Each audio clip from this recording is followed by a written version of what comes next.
Hey guys, Dally here from Team Lunax, and today I'm going to be playing Dual Avatar and Remote Duels. You guys can check out twitch.tv/Team Lunax for that. So I'll go through my deck file you guys can see beforehand. I'm going to be trying a couple different builds for this deck. I kind of want to do like a new pseudo-ish series where I just try a bunch of the weird shit, or like the weird different decks in the format, or like weird, just random decks that really didn't get like enough support to be like high tier, but I think are still okay. And the first one I start with is Dual Avatar.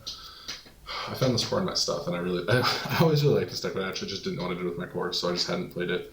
But to start off with, we play 3 Dual Avatar Yuhi. This card is your normal summon search your spell card by popping a Dual Avatar card. It triggers a couple effects when it pops, but it also adds back when your Dual Avatar monster is destroyed by battle.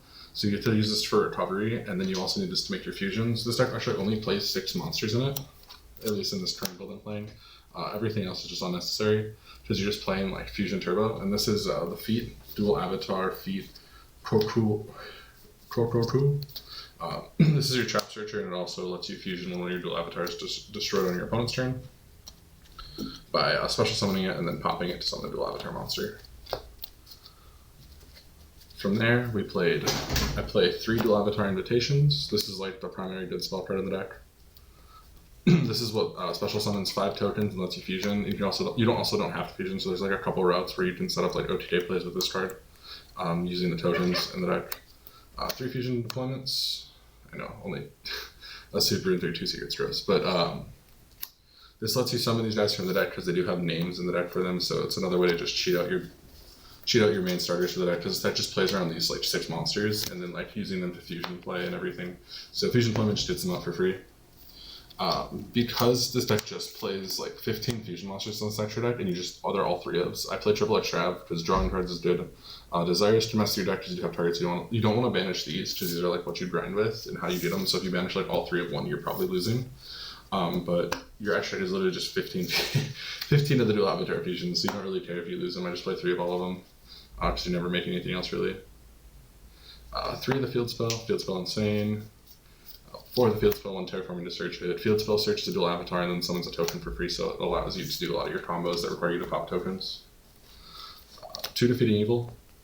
This is just a quick play, pop 1, and if you pop a fusion, you have to draw a card. So you pop 1 card your opponent controls, 1 fusion you control, and then draw a card. Rhoda, because we're only playing warriors, and then 1 instant fusion. This is actually really good in this deck because it lets you put out a dual avatar fusion monster and then fusion with it, or you pop it.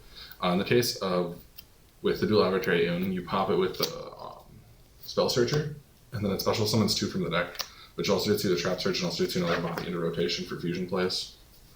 From there, trap cards. So this is a trap build. This is the sun one, I think. I don't think this will be the best one. This is just one I wanted to try first, while I'm like still learning how to like route the deck properly. I think playing like traps will just let me be worse at the game, because the traps will help carry me in a lot of matchups. Triple Tarantula's broken. It's good in this deck too because like you want to pop your fusions sometimes, and you also can protect them anyways, so it doesn't really matter. Triple Grozen, triple Rivalry, triple Still Drain, and then 2 Compact, and then 1 Ascendance. I might play 2 of this card. I haven't decided fully yet. It is really good. It's like the card you want to discard in this deck because you can banish it to add a dual avatar back, so it helps your grind game. And on your opponent's turn, when you like go for your pops and stuff, you want to have Koku in hand, because Koku lets you the level 3 monster. You want to have this guy in hand because it lets you cheat out, or this one. It lets you cheat out a dual avatar monster fusion. So it lets you just like cheat into a big dude for free. So it's really nice to have that option available to you. From there, we'll just go to the extra really quick because like it's super simple. 3 of, 3 of, 3 of, 3 of, and a 3 of. This is just because we're playing Extrav and we're literally just playing like dual avatar stun. It's that simple. And then our tokens, I did not have a 5th slime token, but you normally only use 4, so it's not a big deal, it's just annoying. For the side deck, Shifter. Onto the side deck, triple Shifter. I wanted a hand trap blowout card for like the combo decks.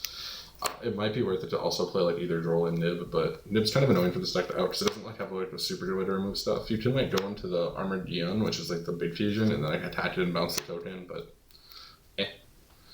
Shifter is just like one of those like blowout cards, and you draw it. You just get to activate it. This deck doesn't really care about its graveyard that much. It does like a little bit, but it's not that important if you're just going for like fusion plays. So I decided to side 3 of them because I just want to be like, if I go against like fucking Dark World, I need a card that just like automatically wins me the game, and like Shifter's like the only one.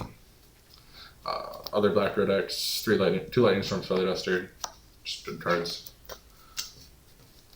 And then for other board breaker, I have triple evenly on the side. And I don't know if I like the set every time, but I'm still just like testing stuff.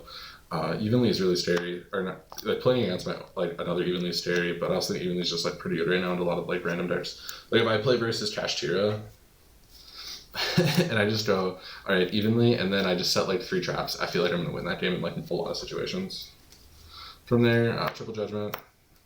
This will probably be swapped for something else, but Triple D Barrier. The idea behind Judgment was that like I can just go. I just need a way to protect my board from like Lightning Storm and Evenly and like Feather Duster, because I'm playing a bunch of traps. Obviously, they're not like that good. Evenly is really good as this deck. I might play like Iron Wall instead of the D Barrier for like specifically fuck Evenly. But you're seeing it out to those cards pretty much. Even Dark Pride might be okay.